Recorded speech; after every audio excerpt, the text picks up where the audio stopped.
Hello, Dungeon Master. Welcome to the clandestine world we have crafted within this map. A hidden haven for secretive cultist meetings. Venture beyond the conventional settings of cave dungeons in the wilderness. Instead, imagine the shadowy gatherings taking place inconspicuously right under the unsuspecting nose of the townsfolk. A weekly or monthly rendezvous orchestrated in the heart of their own community.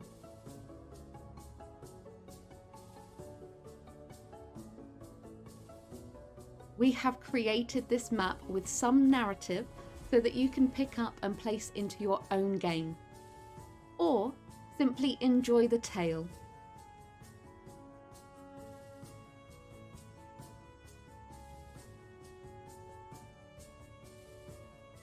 This map could be used at the climax of a political plot, or as a missing persons quest.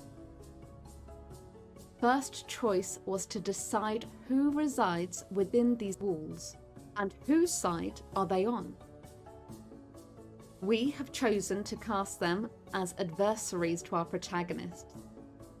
While they may not be your main antagonist for your campaign, they could certainly be working for or supplying goods to them. Our naughty nobles are part of a wealthy merchant's house. We have decided to leave what they trade up to you, so it can fit within the settings of your own campaign. But I suggest cake.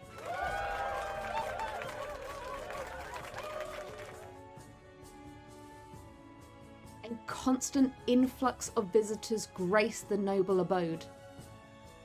Drawn to its reputation as a hub of wealthy dealings, this very reputation conveniently veils the covert gatherings that unfold within the premises.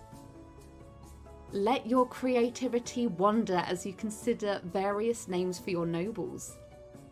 If you are struggling at all, there are many name generators available online.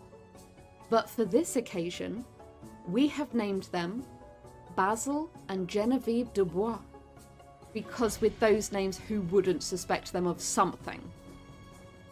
A deliberate choice, for even the most notorious villains rarely have the name as mundane as Jeff, though it is a good name.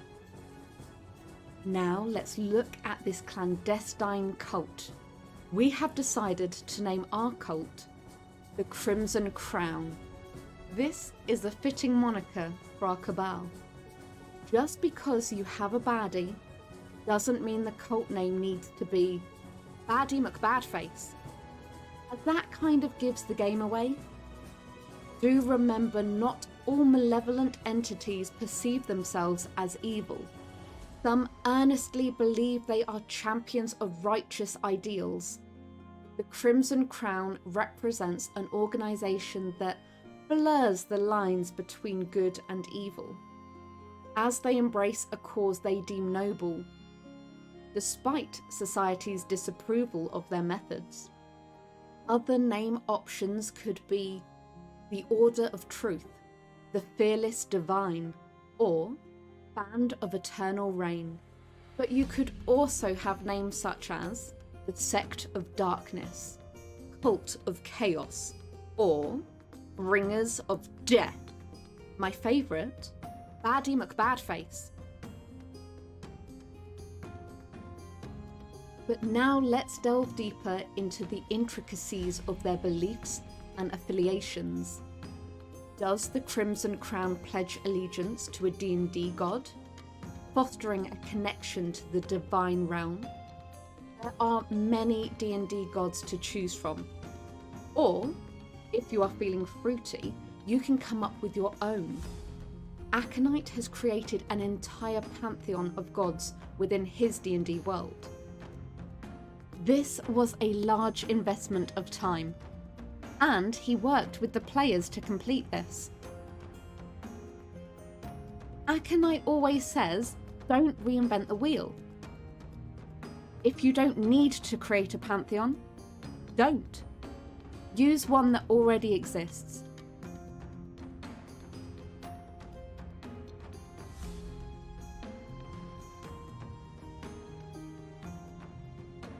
let's return to Basil and Genevieve Dubois, the Crimson Crown's most devout followers, blessed with an opulent lifestyle and thriving business ventures.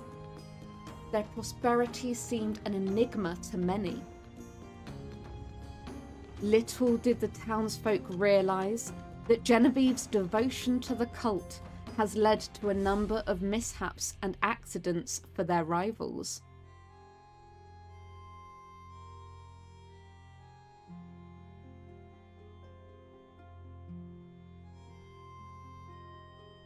The Crimson Crown thrives discreetly, with only the most trusted associates invited to embrace its principles.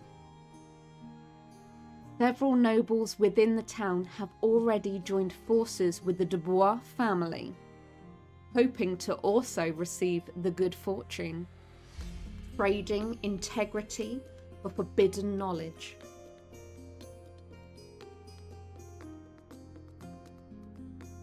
As the tendrils of the cult creep insidiously through the town, the once pristine community grapples with corruption, and the need for justice beckons.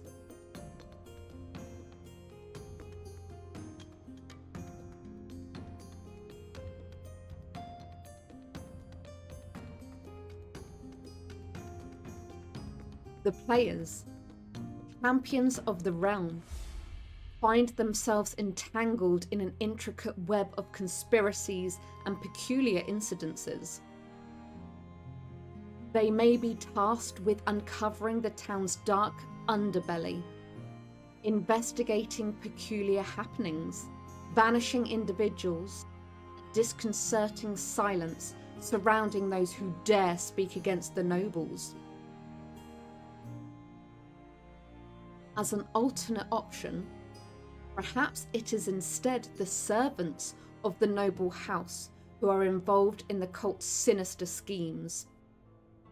Camouflaged beneath the guise of humble butlers and discreet maids, they cunningly navigate the intricate pathways of the underground cultist dungeon. Their unwitting employers, oblivious to the malevolent conspiracies unfolding within their very walls.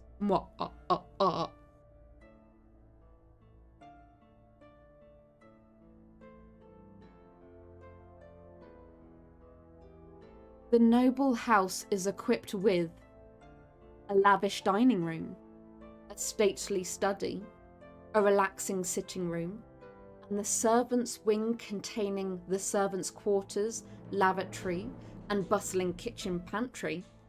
That way, everything is nicely contained for them in the house.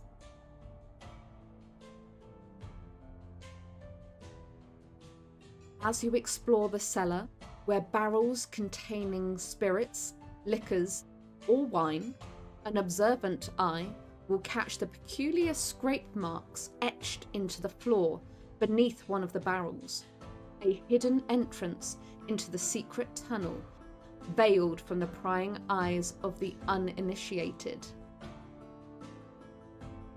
The mechanism for accessing this chamber is a well-disguised brick, subtly concealing the lever to initiate the doorway's opening. Or maybe the barrel remains curiously empty, its weight light enough to move easily, revealing the secret room. When the players enter the chamber, you could have several different options for what they see. Will they come across the cult performing a ritualistic summoning? Depending on the god you choose for your cult, you might want to choose monsters or monstrosities that align well with them. The players will have to think and act quickly to deal with not only those in the cult, but whatever is being summoned too. Will they be able to stop the summoning before it's complete? Or will the final words be said and players faced with an even bigger threat? Maybe the players are just in time to prevent a sacrifice. The cult have been granted their prosperity in return for lives. And it seems all those who have previously gone missing in town have succumbed to the same fate. Will the players be in time to stop this one? And maybe put an end to the good fortune for the corrupted town's nobles? Are there other victims in the room that could be saved too? Have the players stumbled across the cult's annual meeting to discuss the greater good? If so, it's likely that they will be talking about a group of pesky adventurers in town who are sticking their nose into the cult's business and need dealing with. One thing is for certain: a fight will likely take place here. Will the players bravely charge in, or try to be strategic on how they enter the main part of the chamber? They could use the columns and crevices as cover before they launch an ambush. What happens in the chamber may not stay in the chamber. Will your adventurers be able to save the day? The answer is, who knows when players get involved? If you've enjoyed this video, please do hit that like button. And if you want to know when our next video goes live, hit that subscribe button too. If you're feeling fruity, you can support us on Patreon, where you'll get access to all of these maps and more. The details are all in the description below. We want to thank you for all of your support. You are amazing and extremely generous. We really do appreciate you. So until next time, may your dice be ever in your favour.